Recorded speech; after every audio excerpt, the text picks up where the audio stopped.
बीवी के नफ़क़े के वजूब की असल बुनियाद क्या फ़ुक़हा ने नक़ल किया है।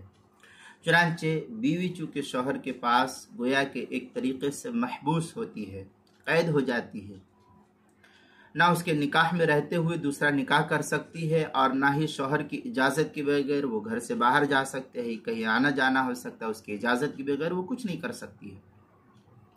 इसलिए इस एहतसाब के बदले में शौहर पर उसका नफ़क़ा अल्लाह ताला की तरफ से वाजिब करार दिया गया है। जैसा कि दीगर सरकारी अमला का हाल ये है या और भी किसी प्राइवेट अमले का हाल यही है कि उनकी किफ़ालत खुद हुकूमत करती है, या जिस जगह वो हजरात काम करते हैं, जितना आपने ड्यूटी का वक्त लिया है उस वक्त में आप दूसरी जगह कोई काम नहीं कर सकते हैं।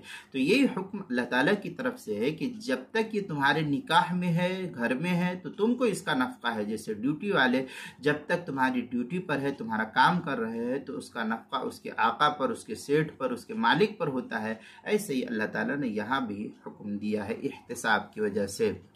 चुनांचे दुर मुख्तार शामिया में है लिअन्नहा जज़ाउल एहतिसाब व कुल्लु महबूसुन लिमनफ़अ गैरहु यज़बहु नफ़क़तहु कमुफ्तिन व क़ाज़िन व वसीय्यिन। इस तरीके की इबारत जो है दुर मुख्तार शामी शामी के किताब नफ़क़ात 5वीं जुज़ सफ़ा 281 282 बदाइउ सनाए में है। व अम्मा सबब वजूब हाज़िहि नफ़क़ा क़ाल अस्हाबुना वजब क़ाल अस्हाबुना सबबु वजूबिहा इस्तिहक़ाक़ुल हब्स अस्साबित बिन निकाह लिज़्ज़ौजी अलैहा।